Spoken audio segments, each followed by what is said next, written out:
I wanted to share this video just to give you a little bit of context about where we've come from 1950 to present day.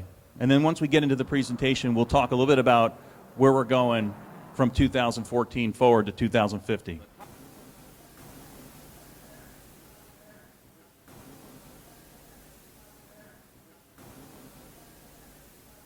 Tires are changed at last. A crewman polishes the windshield as Holland moves away just 67 seconds after he stopped.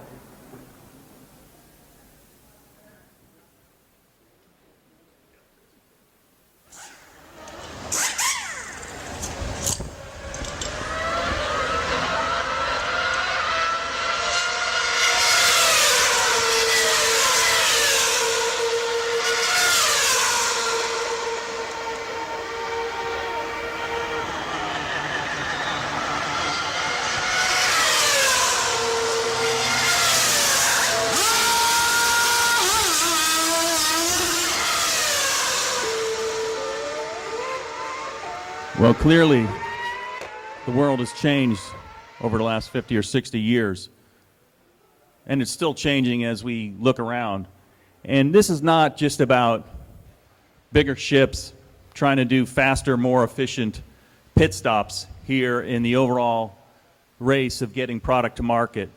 This is about being able to utilize the underutilized technology that's in our pockets today. Actually, enough technology to actually land a man on the moon, yet all we can do with this is post a picture to Facebook. The 5 things that really we're going to talk about today, number 1 is demographic shifts. That's people and how people are changing, how you're changing, how I'm changing, how the people around the world are changing. The second thing we're going to talk about is massive shifts in economic power. For the first time in thousands of years, economic power is shifting from the West back to the East, and that'll continue in some other ways that maybe you're not familiar with. The third thing is the fact that there's 1.5 million people moving to urban areas every week across the globe. And what that's doing is it's putting an increased pressure on a demand for resources. So when we talk about resource scarcity, it's a real problem. The other thing that we're going to talk about here is, I'm not going to talk about the world getting warmer or colder, but what I am going to talk about is the increase of natural disasters. And when you have more people in more of a condensed area, the chance for a larger catastrophe is much greatly increased. So the way we do infrastructure is going to become more and more important.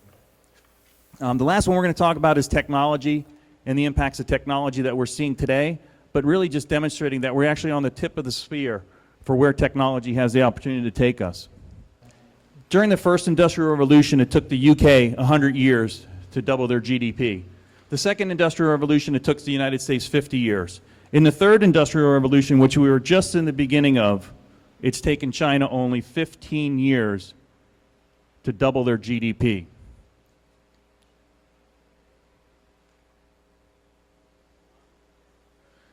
When we talk about demographic shifts, there's really 5 things that are happening. Number 1, people are getting older, we're having more children, and we're living longer. We're also becoming more diverse, and women are getting more powerful, which I know a lot of you in the room wanted to hear that. By the year 2040, actually, the number of women CEOs will increase from about 3 or 4% to about 30% in the S&P 500 companies. One of the things about getting more people, by the year 2030, will increase from 7.3 to 8.4 billion people. By 2050, we'll be up to about 9.6 billion people in the world. The interesting thing about this is the shift of where this demographic change is happening may not be obvious. So in the first instance, India will overtake China as the largest country of the world. More surprisingly, Indonesia will also surpass the United States as the 3rd most populous country. The other thing that's going to happen is there's going to be a massive change in age. So you're going to go to a country like Japan where the average age will be 53. When you head over to Nigeria, that will be right behind the US in terms of total population, the average age is going to be 21. If you go to Uganda, you're looking at a median age still in the teens. So when you look at where the workforce is going to be, where products are going to be made, and where products are going to be consumed, it's going to continue to shift globally. We've already, some of you have seen this slide, but the way we work is going to change. You know, the basic model of labor arbitrage, which carried those other industrial revolutions, will continue. There's another 2.5 billion people in the world that have yet to be urbanized. there's some inexpensive labor there. For the United States, unfortunately, that's not the case. We'll have to look to further improvements in labor automation and getting more sophisticated in the way we do things. In terms of a shift of economic power, just this year coming up in 2015, we'll actually see the middle class of Asia Pacific not only surpass the US, but the US and Europe combined.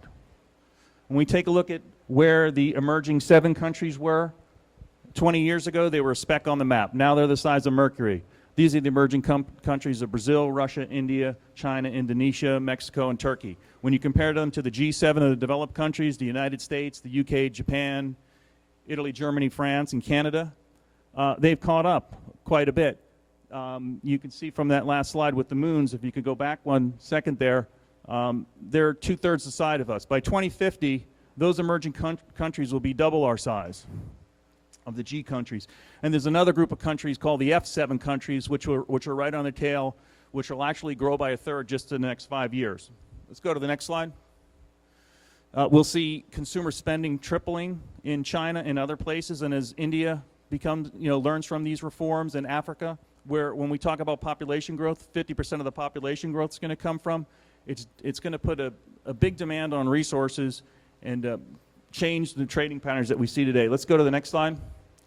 When we talk about urbanization, today there's over 300 cities that produce 50% of the GDP. Those are the cities that define our trade routes today. When we go forward, we're going to be looking at going from 23 megacities with 10 million plus people to 37 cities by 2025 that have over 10 million people. Let's go to the next slide. We're going to need more stuff. So this is going to continue to fuel international trade. Not only do we need more stuff, but we need more energy by about 50%. We're going to need more food. We're going to need more water by about 40% and 35%. If you take a look at the basic energy requirements to keep a human being alive, it's about 2,000 calories. But when you keep a modern urban day human being alive, it takes about 2,000 when you consider. Okay, let's go to the next one. We've crossed the chasm. Back in 1950, when that video was first played, only 18% of the world's population lived in urban areas. Today it's over 50%. It'll grow to over 75%. We're going to create 400 additional new cities by 2050. 221 of them will be in China. Again, changing international trade and fueling international trade in the future. We're going to have to get more efficient in the way we live. In the next 2 years, they're going to spend $2 trillion on smart cities like Masdar City. We can talk more about this. This is in Abu Dhabi. You can look it up on the internet. A lot of lessons from these smart cities that we can apply to the ports. Next slide. When we talk about resource scarcity, we're talking about all this urbanization and more pressure that's coming down. Let's go to the next slide. If you take a look at this slide here, what this is basically depicting is over the last 100 years, or at least from 1900 to the year 2000, commodity prices basically went down by 1.2%. It wasn't until the last 15 years when China started really coming online, it's been 30, but in the last 15 years where there was this spike in demand for commodities. It puts a lot of pressure on cost for simple things or other more complex things that go in electronics like gold, which if you remember back in 2000 was $200 an ounce. Today it's $1,200. We'll continue seeing pressure on the finite resources of the world. Let's go to the next slide. You can already see here that China is actually consuming nearly 50% of the concrete, the pigs, the iron, the ore, the zinc, yet they're only 10% of the GDP. As we see some of these other countries like India and Indonesia and many of the countries in Africa come online, we're going to see further pressure, further competition for resources. Let's go to the next slide. We've got to get smarter around the way we do things. There's a company by the name of O-Power that's already proven through behavioral science they can reduce energy demand by 2%. This is through just putting a little message on your power bill, which actually 2% doesn't sound like a lot, but when you think about 7,000 power plants in the United States, that's building 140 power plants without a single ounce of concrete. So we're going to have to get smarter about technology and leveraging it to our advantage. Let's go to the next slide. Let's talk about technology. This is really all about connected devices and massive amounts of data. 90% of the world's data was created in the last 2 years. We're only analyzing about 0.5% of that data, so there's a lot of insights we can gain. When you go back to that first industrial revolution, you go back to the printing press, you go back to Luther when he distributed the first rounds of the Bible, people became literate. And you get to the telephone, now you get to today. you just get this massive amounts of energy, massive amounts of innovation, and we have massive amounts of workers that are coming up through these 2.5 billion people that will be urbanized around the globe in the next 40 years. Let's go to the next one. And the technology is getting cheaper. So things that weren't possible 2-3 years ago are possible now. I'm going to run through these pretty quickly. The first one is a gigabyte of storage in 1980. Can anybody guess how much that was? $300,000. It's 10 cents today. Next slide.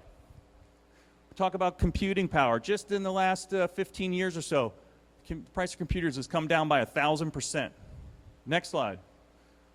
On top of that, not over time, but over better utilization of computing and computing assets, cloud computing, utility computing, being able to use shared systems brings down the cost of technology by another 80%. Let's go to the next slide. Speed of connections has increased by over 100%, so being more connected. Next one. Let's talk about people connected. We all know this. This is a Facebook number. If you add QQ and a lot of the other social networks, connected people, there's a power there. They've overthrown governments already using these tools. Next slide. Connected machines. Machines talking to machines, being smart around their environment and what's happening around them and where they're going. China's way ahead of us.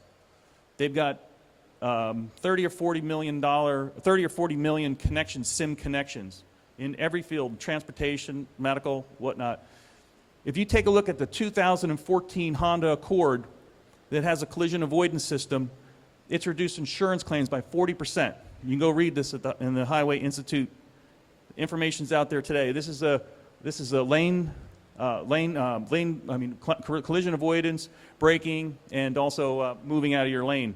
It warns you of it. And so, you know, the autonomous vehicles here, California just issued the first driver's license, and this stuff is coming faster than you know it. Let's go to the next one. What's really happening is that the number of devices have already outnumbered the number of people. And this will go to 7 or 8 times people. And why do we need these devices? Why do we need these sensors? Well, now that we're all connected, and there's a lot of sensors in these phones, these sensors will be broken out and they'll be in everything around us to help our lives become more efficient. This one here is a molecular sensor. I just ordered this actually. You know, picture a kid who's going to be able to pick up something and know what its composition is from the beginning, or a field engineer who's doing a site survey who can get real-time data right away. And then take that data from thousands of other field engineers who are doing the same job and collate that data and do something with that data. It's all about big data and becoming more efficient with big data and optimizing what we're doing with big data.